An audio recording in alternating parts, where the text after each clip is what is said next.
Mesdames, Mesdemoiselles et Messieurs, bonsoir. Bienvenue dans notre émission Le Palme des Chérubins et nous vous souhaitons les bienvenus. Je suis Abolo Biekri, présentateur de l'émission. Aujourd'hui, nous entamons une nouvelle thématique, à savoir la marque de Dieu. Aujourd'hui, nous recevons notre guide, le prophète le Cohen Anazi Nizeya, afin de vous entretenir sur cette thématique. Merci de nous suivre. Shalom prophète. Shalom, shalom. Comment allez-vous? Par la grâce du Père, je me porte bien. Bienvenue sur notre plateau. C'est avec plaisir que je suis là. Alors, nous allons échanger avec vous.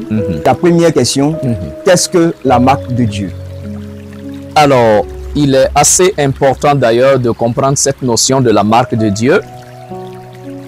Avant d'entrer dans le sujet, j'aimerais saluer nos frères et sœurs qui nous suivent de par le monde entier. Que la grâce et la paix du Seigneur soient sur chacun d'entre vous. Bénédiction sur vous, au nom du Mashiach, notre Adon.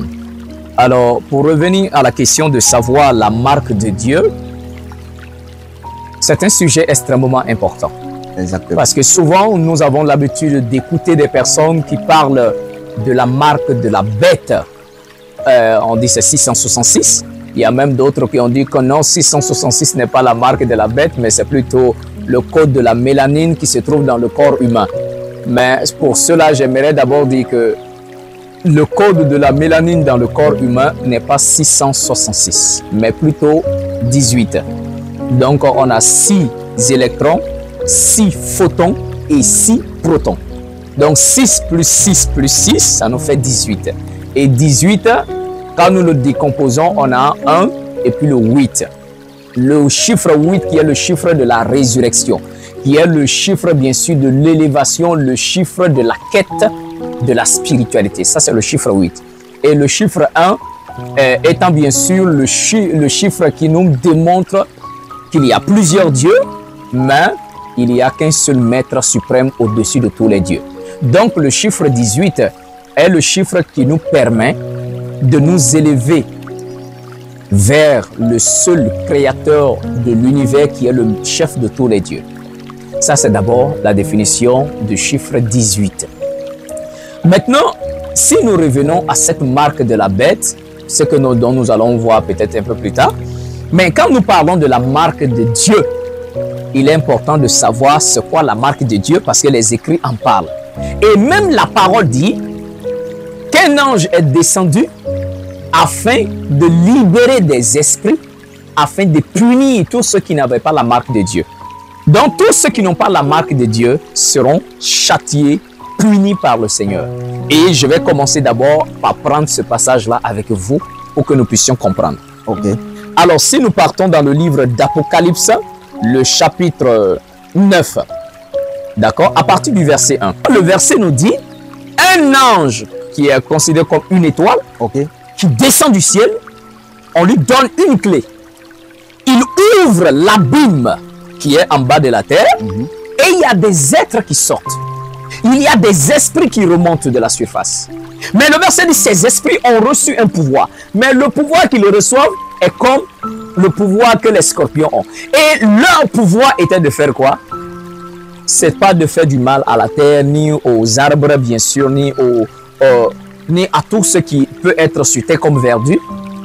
Mais c'était de punir seulement et de châtier, de faire du mal seulement à tous ceux-là qui n'ont pas reçu la marque de Dieu sur leur front.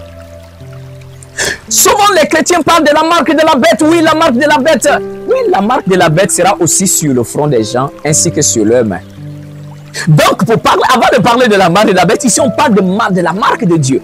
Si tu n'as pas la marque de Dieu sur ton front, le verset dit, tu seras tourmenté et puni par ces esprits qui remontent de la terre. C'est le Seigneur qui leur donne le mandat. L'étoile qui tombe du ciel pour ouvrir là, ce n'est pas un démon, c'est un ange de Dieu.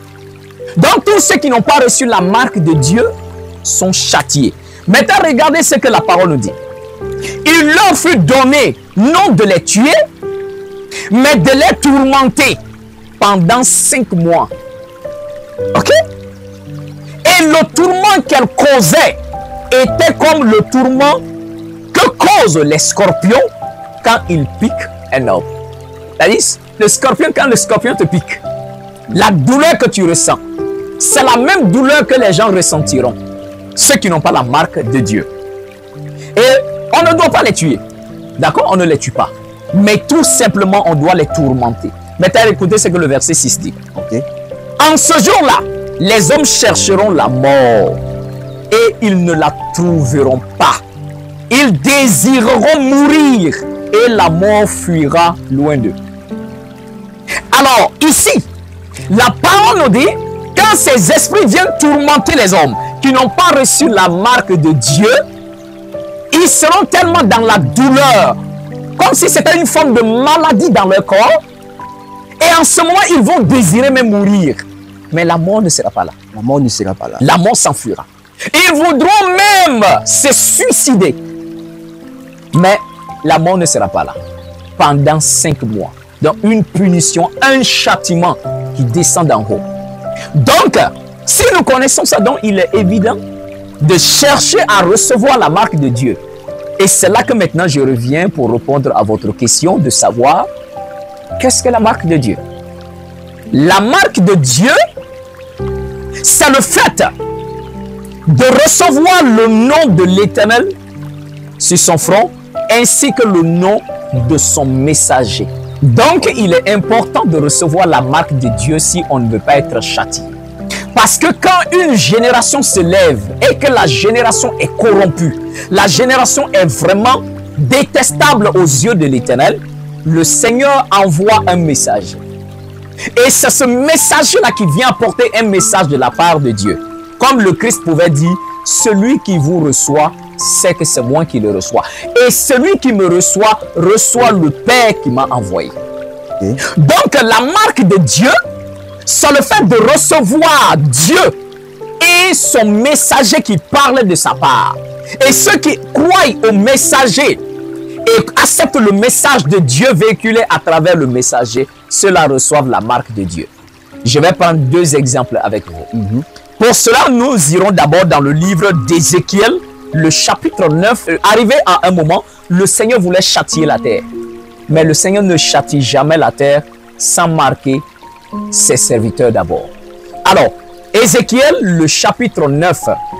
Et si nous lisons à partir du verset 1, écoutez bien ce qui est dit. Il dit, il a vu le trône du Seigneur, les chérubins qui portaient le trône de l'Éternel, et la gloire de l'Éternel s'est élevée sur le trône. Et la gloire du Seigneur a appelé un homme, parce qu'il y a 6 hommes qui venaient.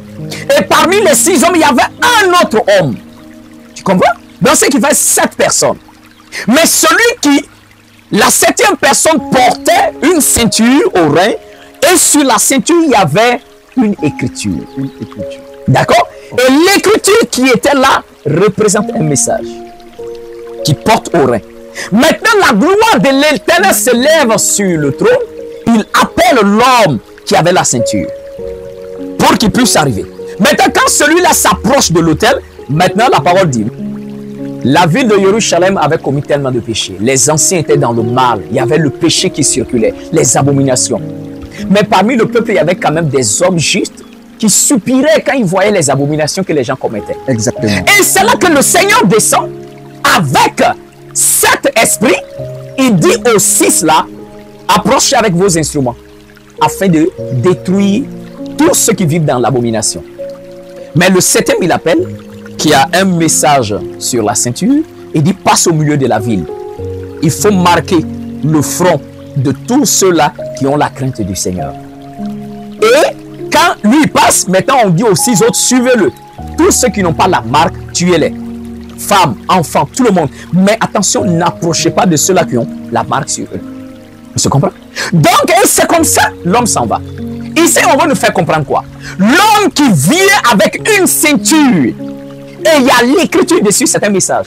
Alors, quel est ce message-là? Mais ce message est le message d'appel à la repentance qui fait que tous ceux-là qui accepteront le message que celui-là est le porteur, alors les personnes reçoivent la marque de Dieu.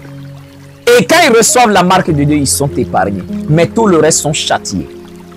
Donc, pour répondre, c'est quoi la marque de Dieu? La marque de Dieu, c'est le fait d'accepter le message d'un messager que le Seigneur suscite pour la terre à un temps précis. Et ce messager apporte un message de la part de l'Éternel. Et tous ceux qui accepteront son message, qui se repentiront, qui sortiront des abominations de ce monde présent, alors ceux-là auront comme la marque de Dieu le nom de Dieu lui-même et le nom de ce messager qui a porté le message lui-même. C'est pour épargner ceux qui croiront. L'autre exemple est également dans le livre d'Apocalypse, le chapitre 7, quand on nous parle de l'exemple du Christ. Apocalypse, le chapitre 7, à partir du verset 1, nous dit: après cela, je vis 4 anges debout aux 4 coins de la terre, et ils retenaient les 4 vents de la terre, afin qu'il ne soufflât point de vent sur la terre, ni sur la mer, ni sur aucun arbre. Et je vis un autre ange qui montait du côté du soleil levant et tenait le sceau du Dieu vivant. Il cria d'une voix forte aux 4 anges à qui il avait été donné le pouvoir de faire du mal à la terre et à la mer. Et il dit: ne faites point du mal à la terre, à la mer, ni aux eaux, jusqu'à ce que nous ayons marqué du sceau les fronts des serviteurs de notre Dieu. Et le verset dit maintenant: j'entendis le nombre de ceux qui avaient été marqués du sceau. Et dit 144 000 de toutes les tribus d'Israël. Se comprend? Exactement. 144 000. Il dit la tribu de Juda, 12 000. La tribu de Benjamin, 12 000, ainsi de suite. Alors ici, c'est le ministère du Christ dont on parle. Au temps du Christ, il y avait les abominations que les pharisiens avaient enseignées. Tellement de bêtises que les gens ont enseignées. Et le Christ vient de la part de l'Éternel comme l'homme portant la ceinture avec les Écritures, c'est-à-dire le message. Et tous ceux qui ont cru en lui, parmi les enfants d'Israël, tous ceux qui ont cru en lui et qui ont accepté son message, alors ceux-là ont été marqués du sceau. Et ceux-là sont avec le Mashiach dans le ciel. Voilà pourquoi Apocalypse maintenant, le chapitre 14, vient nous dire, Apocalypse le chapitre 14, je regardais et voici l'agneau se tenait sur la montagne de Sion. Et avec lui, les 144 000 qui avaient son nom et le nom de son Père écrit sur leur front. Donc dans Apocalypse le chapitre 7, ceux qui ont été marqués du sceau, Apocalypse chapitre 14 vient nous déterminer c'était quoi la marque. On dit la marque là c'était le nom du messager en question, c'est-à-dire le Christ, et le nom de Dieu, le Père qui lui a envoyé en mission. C'est là la marque de Dieu. Donc, également en ces temps de la fin, ceux-là qui ne sortent pas des abominations du christianisme, des religions inventées par les hommes, et qui ne reçoivent pas le message que le Seigneur envoie sur terre à travers le 3e témoin, ne seront pas marqués. Et s'ils ne seront pas marqués, comme on l'a vu dans Apocalypse le chapitre 9, ils seront châtiés par les esprits qui sortiront de la terre. Donc voici en réalité la marque de Dieu, c'est accepter le message de Dieu à travers l'intermédiaire du messager qu'il envoie sur terre. Donc la marque, c'est le nom du messager envoyé en sa génération et le nom du Père lui-même qui lui a envoyé, écrit sur le front. Donc voici la marque de Dieu. Alors prophète, qui sont ceux qui sont marqués par Dieu? Ceux qui sont marqués par Dieu, ce sont des personnes qui reçoivent le message que Dieu révèle sur la terre à un temps précis. C'est-à-dire, au temps du Christ, ceux qui ont accepté le message du Christ en tant que le Sauveur et qui ont cru en lui et en son message, croire au Christ revient à croire à celui qui l'a envoyé, c'est-à-dire Dieu. Ne pas croire au Christ revient à ne pas croire en Dieu qui l'a envoyé. Donc ceux qui ont accepté Dieu, ceux qui ont accepté le message du Christ et qui ont accepté de suivre sa voie, alors ceux-là ont été marqués par l'ange, bien sûr, qui était derrière, qui marquait du sceau. Okay. Comme on l'a vu également au temps du prophète Ézéchiel, comme on l'a vu, avant de détruire, le messager qui est venu avec l'écritoire sur les reins, alors le verset dit on doit marquer tout cela qui supplie, c'est-à-dire qui supplie quand ils voient les abominations. Ceux qui voient le péché et ils sont en train de se lamenter à cause du péché. Donc ils sont en train de dire, oh Seigneur, sauve-nous de cette génération misérable et perverse.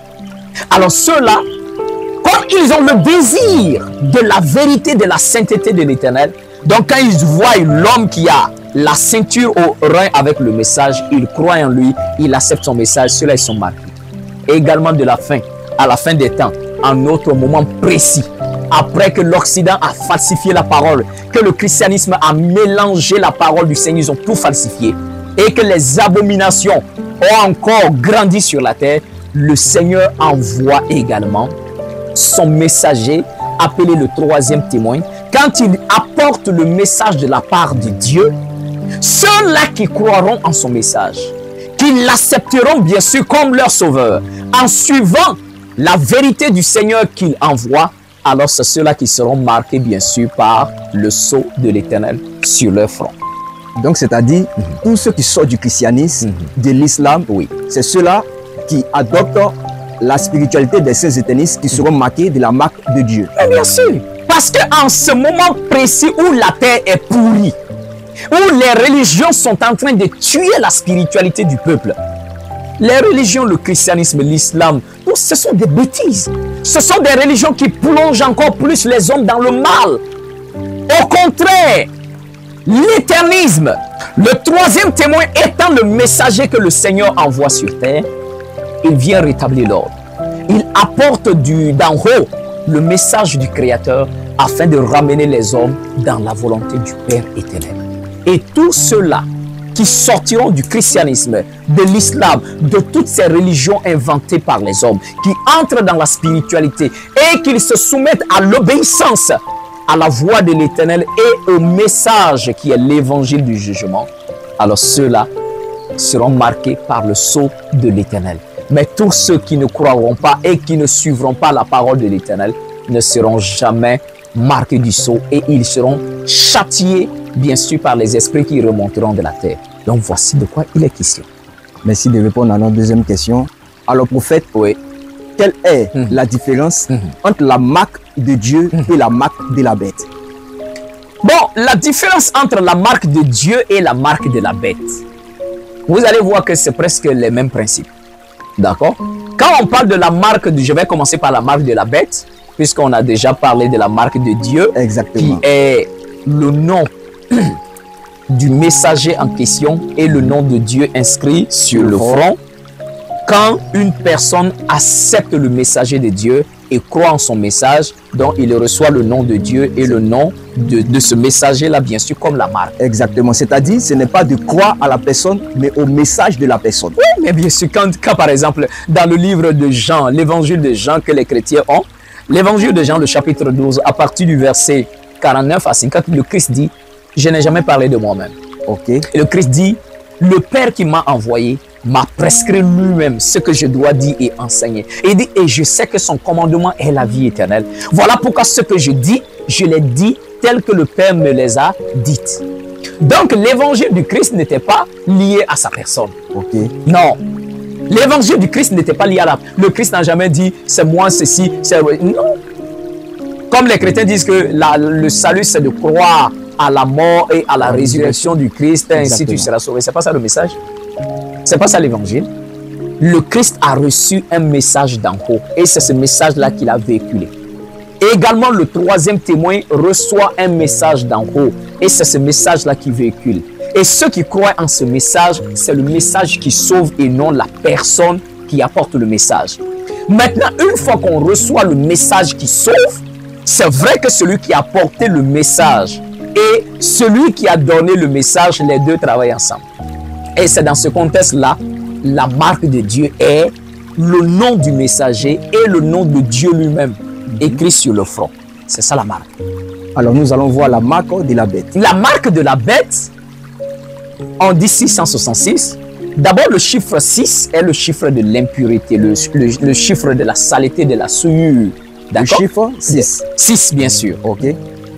Alors, le chiffre 6 étant le chiffre de la saleté, de la souillure, alors que le chiffre 7 est le chiffre de la perfection, le chiffre de ce qui est beau, parfait, saint. Et le chiffre 8 est le chiffre de la résurrection et le chiffre de l'élévation. Tu comprends? Ok. Alors, ce qu'il faut comprendre maintenant, le chiffre 666 étant la marque de la bête, le chiffre 6 est le chiffre de l'impureté, la saleté. Or, l'antichrist, ainsi que les abominations qu'il enseigne aux hommes, est l'impurité. Donc, le diable étant celui qui enseigne, la bête étant celui qui enseigne le contraire de la sainteté, parce que lui, il va amener les hommes dans le péché, il va amener les hommes dans la souillure. Or, le chiffre 3 est le chiffre de la plénitude. Quand c'est 3, c'est que c'est plein, c'est que c'est rempli. Donc, quand on dit 666, ça veut dire que c'est la plénitude de la saleté. La plénitude, bien sûr, de l'impureté. Donc, Lucifer, ou la bête, apporte sur terre l'impureté. Et il veut tellement amener l'impureté à sa plénitude, à son comble, bien sûr. Tu comprends? Donc, également, la marque de la bête, ce ne sera pas un chiffre qu'on va écrire sur le front de quelqu'un. Non. Ça veut dire tout simplement, la bête aussi va apporter un message. D'accord? Oui. Donc, comme Dieu envoie un messager, Satan aussi apporte un messager sur terre qui est la bête. Quand vous lisez dans l'Apocalypse, on dit que la bête a reçu un pouvoir de Satan. Il a reçu le mandat de Satan. D'accord, qui est son maître. Donc, il vient avec un message aussi sur terre. Et ceux qui accepteront son message, qui croiront à son message, qui adhéreront bien sûr à son mouvement, alors ceux-là recevront également le nom de l'Antichrist et le nom de Satan sur leur front. D'accord? Ok. C'est ça la marque. C'est pas qu'on va, comme les chrétiens prédisent que non, on va mettre une puce dans quelqu'un. Non, c'est pas question de puce. C'est tout simplement l'acceptation d'un messager qui vient de la part de Satan, appelé la bête, l'antichrist. Et quand quelqu'un se soumet à l'antichrist, il reçoit le message que l'antichrist apporte. Il entre dans le mouvement religieux de l'antichrist. Alors ceux-là auront le nom de l'antichrist et le nom de Satan sur leur front. Notamment, tous les chrétiens sont marqués du sceau de Satan. Eux tous sans exception. À commencer par le pasteur jusqu'au dernier fidèle. Eux tous, ils sont tous marqués du sceau. Parce que comprenez que dans le livre de Daniel, le chapitre 7, le verset 25, il est écrit, quand la bête, l'antichrist apparaîtra, il voudra changer la loi de Dieu et le calendrier de Dieu. Vous se comprenez? Donc voici le but précis de la bête de l'antichrist quand il apparaîtra. Mais regardons un peu sur la terre. Qui sont ceux-là qui ont déjà accompli ce travail-là? Parce que l'apôtre Jean, dans 1 Jean, il disait, mes enfants, vous avez déjà entendu qu'un antichrist doit venir. Mais il dit, oh, il y a déjà beaucoup d'antichrists dans le monde. L'apôtre Paul dit, l'antichrist, avant d'apparaître, il envoie déjà une puissance dans le monde. Et cette puissance qu'il envoie dans le monde, avant que lui-même n'arrive, cette puissance-là travaille déjà. Et c'est cette puissance diabolique, satanique qui avait déjà été lancée, qui possède aujourd'hui les pasteurs, les prêtres, les soi-disant prophètes, et ils appellent ça le Saint-Esprit. Pas le Saint-Esprit. Et quand cette puissance diabolique envoyée entre, bien sûr, dans le cœur des pasteurs, ils se mettent déjà à accomplir exactement ce que l'antichrist devrait faire quand il arrive. Et c'est cela, un, premièrement, changer la loi, et deux, changer le calendrier. La question qu'on va se poser, qui a changé la loi de Dieu? Ce sont les pasteurs, les prophètes, les imams. Ils ont déjà changé la loi. Le Seigneur dit, il faut observer le Shabbat. Et ils l'ont transformé par le dimanche. Le Seigneur a donné des commandements. Et ils disent que c'est aboli, que la loi est abolie. Donc, prophète, nous sommes sur ça. C'est la marque de la bête. Oui, bien sûr. Changer les lois. C'est ça la marque de la bête. La marque de la bête, c'est l'acceptation d'un message. Que Satan envoie à travers son messager, l'antichrist, la bête. Donc, une fois que tu entres dans cette croyance, dans ce mouvement-là, naturellement, tu as accepté la marque. Tu as accepté la marque et donc le nom de l'antichrist est sur ton front et le nom de Satan lui-même est sur ton front. C'est ça la marque. Sans le savoir ou pas exprès. Et même si tu ne le sais pas, le Christ dit, si un aveugle suit un autre aveugle, tous les deux tombent dans un trou. Donc, nous avons les écrits. Donc, tous les chrétiens ont déjà la marque de Satan. Ont déjà la marque de la bête sur eux. Par leur façon tout simplement d'annuler le message de Dieu, de changer les lois de Dieu, de changer le calendrier de Dieu. Vous savez que dans le calendrier du Seigneur, l'année commence au printemps, c'est après l'équinoxe du printemps que l'année commence. Et si on veut transposer ça sur leur calendrier grégorien babylonien, là, ça tombe bien sûr entre le 20 et le 21 mars. C'est là le début de l'année. Mais ce n'est pas ces pasteurs maudits là qui invitent les soi-disant pasteurs prophètes. Ils mettent des affiches partout. Les 31 décembre, ils invitent tous les chrétiens à l'église de venir faire veiller. Ils vont faire la traversée pour entrer dans la nouvelle année. Donc, ils ont pris janvier comme le début de l'année. Alors que le Seigneur dit dans son calendrier, dans son calendrier, qu'il faut débuter l'année au printemps. Donc, ils ont abandonné toutes les fêtes de l'Éternel. Ils ont adopté pour eux. Ils changent la loi. Donc, ils sont déjà en train d'accomplir le commandement de l'Antichrist. Donc, voilà pourquoi j'ai toujours dit, partout, dans chaque ville, dans chaque village, dans chaque quartier où il y a une église, c'est une ambassade de Satan. Et le pasteur, le prophète est l'ambassadeur. Partout. Donc voilà la différence entre la marque de Dieu et la marque de la bête. L'essentiel, les deux marques sont des messages apportés par des messagers. Et ceux qui croient à ces messages-là, et que ce soit du mauvais côté de Satan ou du bon côté de Dieu, l'essentiel, si tu acceptes le message, tu recevras le nom du messager en question sur ton front et le nom de Dieu sur ton front. Ou soit tu recevras le nom de la bête, l'antichrist sur ton front et le nom de Satan sur ton front. Donc, voici la marque de Dieu et la marque de la bête et de Satan. Donc, c'est ça, le message. Merci de répondre à notre question. D'accord. Alors, la dernière question. Ok. Le Christ nous a-t-il tous marqués du sceau de Dieu? Non, le Christ n'a pas marqué tout le monde du sceau de Dieu. La preuve en est que quand nous avons lu Apocalypse, le chapitre 7, on dit il y a que au temps du Christ, il n'y a que 144 000 qui ont reçu la marque de Dieu. Mais pourtant, la question qu'on va se poser, mais au temps du Christ, il n'y avait pas que 144 000 qui se disaient croyants. Tout Israël se disait croyant. Mais ceux-là qu'on a marqués, c'est eux-là qui étaient dans la vérité.